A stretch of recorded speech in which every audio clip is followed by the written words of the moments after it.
Good morning class. आज का हमारा टॉपिक है कार्डिक साइकिल या कार्डियक साइकिल। क्या होती है कार्डिक साइकिल? हमारे हार्ट का बीट करना होती है कार्डियक साइकिल। वो जो पूरा इवेंट जिसमें हमारा हार्ट बीट करता है, ब्लड का फ्लो होना, कैसे फंक्शन करता है, उसका पूरा साइकिल क्या है, कौन कौन से पार्ट उसमें पार्टिसिपेट करते हैं, वो सबका कॉम्बिनेशंस कहलाता है कार्डिक साइकिल। देखो, cardiac cycle is defined as the succession of coordinated event taking place in the heart during each beat. एक बीट के साथ में जो आपका हार्ट, ये जो हार्ट बीट होता है आपका, उसके साथ में जो पूरा साइकिल होता है, उसका जो इवेंट्स का कोऑर्डिनेशन होता है, तो उसको क्या बोला जाता है? कार्डिक साइकिल बोला जाता है। उसको बोला जाता है कार्डिक साइकिल। ठीक है। Each heart beat consist of two major periods called systole and diastole. ठीक है।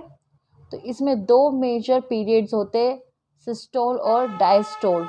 सिस्टोल और डायस्टोल क्या होता है हम वो देखेंगे कि हार्ट बीट जब होती है तो दो मेजर फंक्शंस होते हैं, है ना।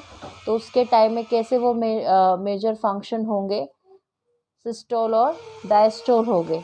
During systole heart contracts and pump the blood through arteries. जो हमारे हार्ट में आर्टरीज वाला पार्ट होता है, जो आर्टरीज होती है, वेन्स और आर्टरीज होते हैं ना, जिसको हम वेंट्रिकुलर और आर्टरीज बोलते हैं। तो जो आर्टरीज होती है उसमें से जो कहते हैं ब्लड का फ्लो होता है ना, पंप में से जो ब्लड का फ्लो होता है, उसमें जो कॉन्ट्रैक्शन होता है उस टाइम में, उसको क्या बोला जाता है? सिस्टोल बोला जाता है। ठीक है। ड्यूरिंग डायस्टोल हेल्थ रिलैक्सेशन या हार्ट रिलैक्सेशन, हार्ट है ये। Diastole, during diastole the heart relax and blood is filled in the heart. तो उस टाइम पे क्या होता है, जैसे सपोज करो जब हमारे हाथ में कोई बलून है, ठीक है, उस बलून में हमने पानी भर दिया, तो जब तक हम उसको इस तरह होल्ड करके रखते हैं, है ना, तो पानी नीचे तरफ भरा हुआ है, तो वो हो जाती है रिलैक्सेशन वाली मोड। और जैसे ही हम उसको पंप करते हैं, दबाते हैं उस बलून को, और उसमें से ब्लड वाटर बाहर निकलता है और वो पूरा स्क्वीज हो जाता है, तो वो वाला पार्ट कौन सा हो जाता है आपका? सिस्टोल। जो स्क्वीज वाला पार्ट होता है वो सिस्टोल होता है, और जो नॉर्मली पानी भरा हुआ है उसके अंदर, तो वो वाला पार्ट क्या हो जाएगा आपका? डायस्टोल। ठीक है। इस सारे इवेंट्स जो होते हैं ये क्या करते हैं? रिपीटेड मोड पे होते हैं। हम थोड़ा इनको ढंग से उनके पॉइंट टू पॉइंट हम इसको देखते हैं। Cardiac cycle one complete heart beat events, है ना। जो कार्डिक साइकिल है वो पूरी जो एक हार्ट बीट बनती है, पूरी हार्ट बीट जो होती है उसका जो पूरा इवेंट्स होता है ना, उस इवेंट को हम कार्डिक साइकिल बोलते हैं। हार्ट बीट क्या होती है? When your heart contracts and relax in generate pulse, that is called heart beat one complete pulsation. यानी कि जब सिस्टोल और डायस्टोल वाला पीरियड स्टार्ट होता है, तो उस ड्यूरेशन के बीच में जो हार्ट बीट के अंदर कॉन्ट्रैक्शन और रिलैक्सेशन हो रहा है, यानी कि उसका खुलना और बंद होना, है ना, तो वो जो प्रोसेस पूरा जनरेशन हो रहा है, तो वो क्या होता है? एक तरीके से वेव्स या पल्सेस को क्या करता है? जनरेट करता है। तो वो पल्सेस क्या होती है? हार्ट बीट होती है। हम कई बार हमने देखा है कि जब हम कई सारे वेंटिकुलर्स में जो वेंटिलेटर्स होते हैं, उसके पास में जो मॉनिटर लगा होता है, उसमें देखो ऐसे ऐसे हार्ट बीट, ऐसे ऐसे करके हार्ट बीट बताते हैं ना। तो ये क्या होता है? ये वाला जो पार्ट होता है ना, ये वाला समझ लो कि आपका रिलैक्सेशन वाला होता है। ठीक है। और ये जब ऊपर हाइप पे जा रहा है, तो ये आप बोल सकते हैं कि कॉन्ट्रैक्शन हो रहा है। ठीक है। क्योंकि कॉन्ट्रैक्शन होगा तो हाइप होगी, हाइप होगा तो पल्सेस रेट बढ़ेंगे, जब रेट बढ़ेंगे तो वो क्या होगा? वो इससे हाइप के तौर पे, इसे ग्राफिकली हम जब देखें तो ऐसे हाइपर हो जाएगा। और जब रिलैक्स हो जाएगा तो ये फिर ये हाइपर, फिर ये हाइपर, फिर ये हाइपर, ऐसे हमारी हार्ट बीट ऐसे कंटिन्यूसली चलती रहती है। पल्सेस क्या होते हैं? The wave generated in the arteries due to the heart beat. जो हमारी आर्टरीज होती है, आर्टरीज क्या होती है हमारी, ये वाला ऊपर वाला जो पार्ट होता है ये आर्टरीज होती है, और नीचे वाला वेंट्रिकुलर्स होते हैं। तो जो आर्टरीज होती है उसमें जब वेव जनरेट होती है ना, वेव मतलब जब ये कॉन्ट्रैक्शन होता है, उस कॉन्ट्रैक्शन से जो ब्लड फ्लो होता है और उस फ्लो की वजह से जो वेव्स निकलती है, वो वेव्स क्या होती है? पल्सेस होती है ना। हमें ऐसा अगर जब हमारे हाथों में से हमारी नर्व्स देखी जाती है, तो ये देखो, अगर ध्यान से दिखे आपको तो ऐसे यहाँ पर आपका हाथ ऐसे पकड़ करके आपको बताया जाता है ना कि ऐसे जब आप होल्ड करते हो, ऐसे टाइटली होल्ड करते हो, तो आपको फील होता है, पल्सेस फील होती है ना। या आप स्टेथोस्कोप से जब आप देखते हो, है ना, तो आपको पता चलता है कि आपकी हार्ट बीट आपको क्लियर सुनाई देती है ना, कि आपका हार्ट कैसे पंप आउट कर रहा है। फिर आता है heart rate, number of heart beats in 1 minute, यानी कि आपका जो नंबर ऑफ हार्ट बीट्स है, 1 मिनट के अंदर आपकी हार्ट बीट कितनी बार होती है, वो कहलाता है हार्ट रेट। ठीक है ना। जैसे कहते हैं कि 1 मिनट में 72 बार दिल धड़कता है ना। तो ये होती है आपकी हार्ट बीट। तो फिर आता है पेस मेकर्स। पेस मेकर क्या होता है? Specialised muscles cell in top of the right atrium that produce electrical impulses that cause your heart to beat. यानी कि जो हमारा राइट वाला एट्रियम होता है, ये वाला जो राइट एट्रियम ये वाला पार्ट होता है, यहाँ पर से क्या होता है कि ये क्या करता है, जब कॉन्ट्रैक्शन करता है तो इसके अंदर स्पेशलाइज्ड मसल सेल्स होते हैं, जिनको हम बोल सकते हैं प्रीटियम मसल सेल्स, यानी बोल सकते हैं। तो वो मसल सेल्स क्या करते हैं, इसमें कॉन्ट्रैक्शन करेंगे और क्या करेंगे, इलेक्ट्रिक इम्पल्शन को करेंगे। जैसे आप कोई सडन चीज़ स्टार्ट करते हो तो एकदम से कोई स्टार्टिंग में जो एनर्जी लगती है और जो कॉन्ट्रैक्शंस होता है, जो हम कह सकते हैं कि इम्पल्शन जो होता है वो इलेक्ट्रिक वे में होता है, और जिसकी वजह से हमारा ब्लड जो होता है वो बाहर की तरफ इनमें से जो एरोटा और जो प्लूमिनरी जो वेसल्स होते हैं उसमें से बाहर निकलते हैं। तो उस वजह से क्या होता है, हमारी हार्ट बीट का पता चलता है। फिर आता है सिस्टोल। सिस्टोल क्या होता है? Contraction of heart beat. हमने देखा है कि सिस्टोल जो कॉन्ट्रैक्शन मतलब कि सिकुड़ना जो होगा, जब सिकुड़ हमारा हार्ट बीट में कॉन्ट्रैक्शन होगा, वो सिस्टोल वाला हो जाएगा। जब वो रिलैक्सेशन मोड पे हो जाएगा तो उसको हम बोल जाएंगे डायस्टोल ऑफ हार्ट, या फिर हम बोल सकते हैं रिलैक्सेशन ऑफ हार्ट। फिर हार्ट साउंड। तो हार्ट साउंड क्या होता है? Sound produced by heart as result of one complete heart beat. यानी कि जब पूरी हार्ट बीट एक कंप्लीट होती है, उस टाइम पे जो साउंड प्रोड्यूस्ड होता है वो साउंड क्या कहलाता है? हार्ट साउंड कहलाता है ना।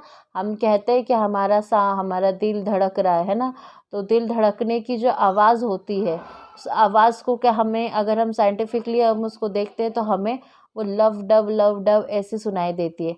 लेकिन वो क्या होता है कि वो हम हार्ट साउंड की बात कर रहे थे, है ना। जैसे एक्चुअली होता क्या है कि जब हमारा हार्ट बीट करता है तो उस टाइम पे जो ब्लड फ्लो हो जाता है बाहर की तरफ, है ना, एरोटा और प्लूमिनरी वेसल्स में से जब वो फ्लो होता है तो वो वापस भी तो अंदर आएगा ना, क्योंकि उसको रिलैक्सेशन मोड पे जब हमारा हार्ट जाएगा तो उसके टाइम पे भी अंदर भी तो आएगा। तो वो फ्लो जब अंदर आता है तो उस टाइम पे जो वॉल्स होते हैं, वॉल्स क्या करते हैं, उस एकदम से बंद हो जाते हैं ताकि हार्म ना हो। तो उस कंडीशंस में क्या होता है, जो आवाज़ होती है जो एकदम से बाहर जाएगा, जो वो आवाज़ क्या होती है, लब होती है, और जो अंदर आता है वो डब होती है। तो लब डब जो आवाज़ होती है ये कहलाता है आपका हार्ट साउंड। अब हम क्या करते हैं, इसके स्ट्रक्चर से थोड़ा समझते। एक रफली डायग्राम मैंने बनाया है, इसको स्ट्रक्चराइज किया है, जिसमें आप देख सकते हैं कि ये वाला जो पार्ट होता है, ये और ये कहलाता है आपका कौन सा वाला पार्ट, आपका आर्टरीज कहलाता है, और ये नीचे वाला कहलाता है। तो ये नीचे वाला वेंट्रिकल्स, ऊपर वाला आर्टरीज हो गई।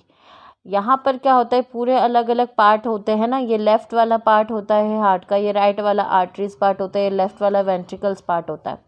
तो राइट वाले ऊपर ये दोनों आर्टरीज होती है, यहाँ पर क्या होती है, इनको सेपरेट करती है। ये वॉल्स जो होती है, ये स्पेसिफिक मसल्स होते हैं, फिब्रस मसल्स होते हैं, जो कि क्या करते हैं, आर्टरीज और वेंट्रिकल्स को अलग करते, डिफ्रेंशिएट करते, जिससे कि इनका कॉन्ट्रैक्शन अलग हो सके और इनमें आपस में, क्योंकि जो वेंट्रिकल्स होते हैं उनमें रिलैक्सेशन वाला काम होता है, और जो ऊपर वाला पार्ट होता है यहाँ पर आर्टरीज में, इसमें कॉन्ट्रैक्शन वाला पार्ट होता है। ठीक है, तो जब हम देखते हैं कि यहाँ पर एक देखो, ये रेड डॉट से जो मैंने स्पेसिफिक किया है, तो ये क्या है, एक सिस नोड होता है, यानी कि आपके जो राइट वाला आर्टरीज होती है उसमें क्या होता है, ये एक सिस नोड वाला पार्ट होता है। तो सिंस वाला पार्ट क्या होता है, ये वाला हम इसको कह सकते हैं स्टार्टिंग पॉइंट, जहाँ से कॉन्ट्रैक्शन स्टार्ट होता है। ये क्या करते हैं, इम्पल्शंस को क्रिएट करते हैं, और ये दोनों आर्टरीज में जाते हैं सेम टाइम पर, है ना। ये दोनों आर्टरीज में जाएंगे और क्या करेंगे, कॉन्ट्रैक्शन करेंगे।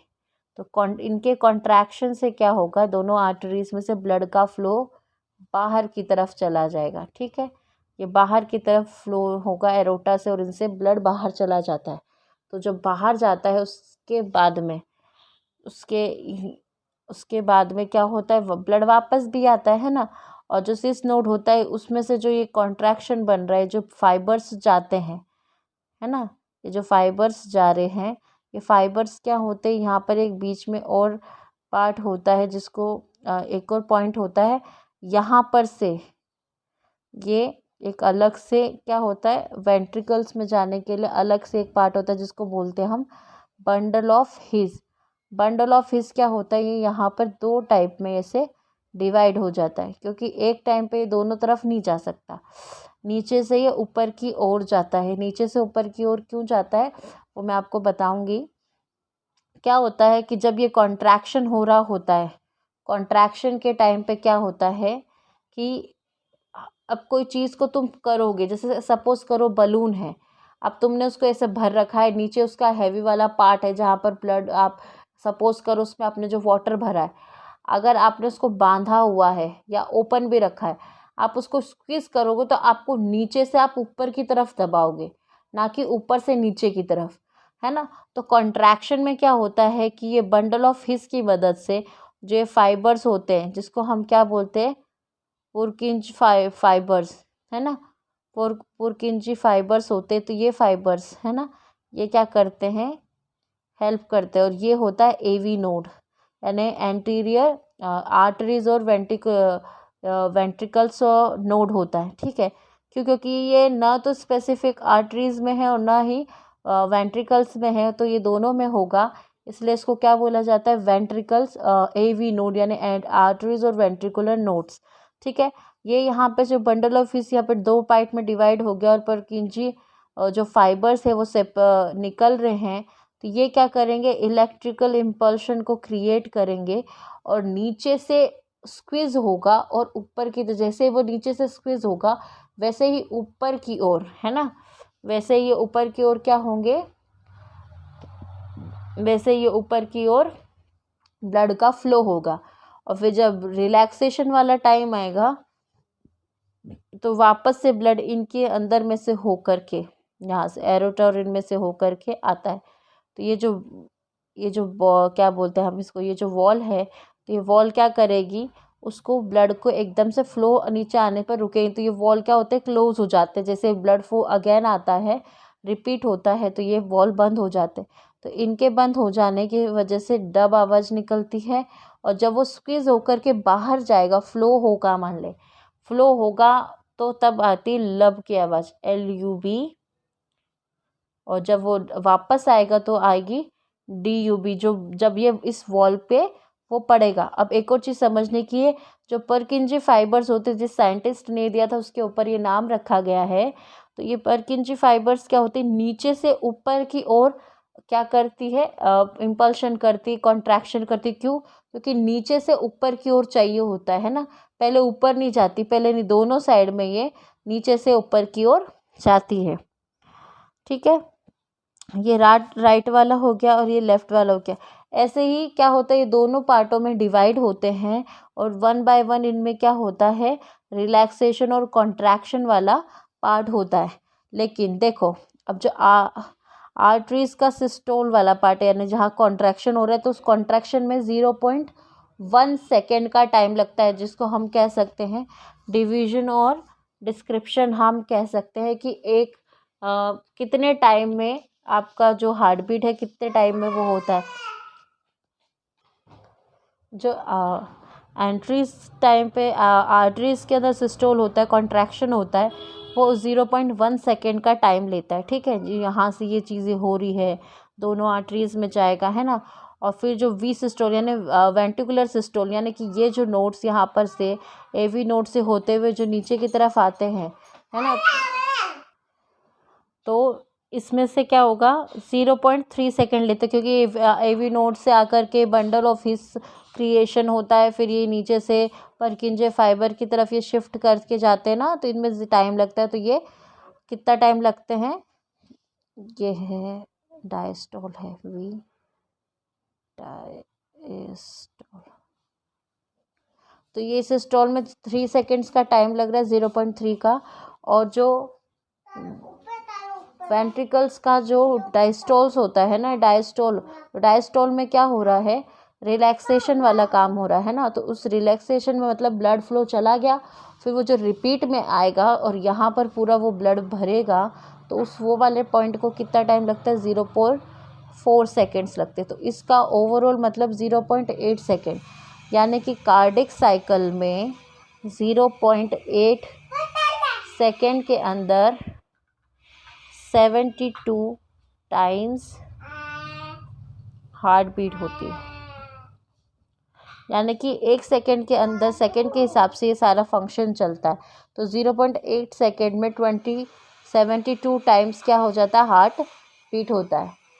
आज हमारी कार्डिक साइकिल में इतना ही था, है ना।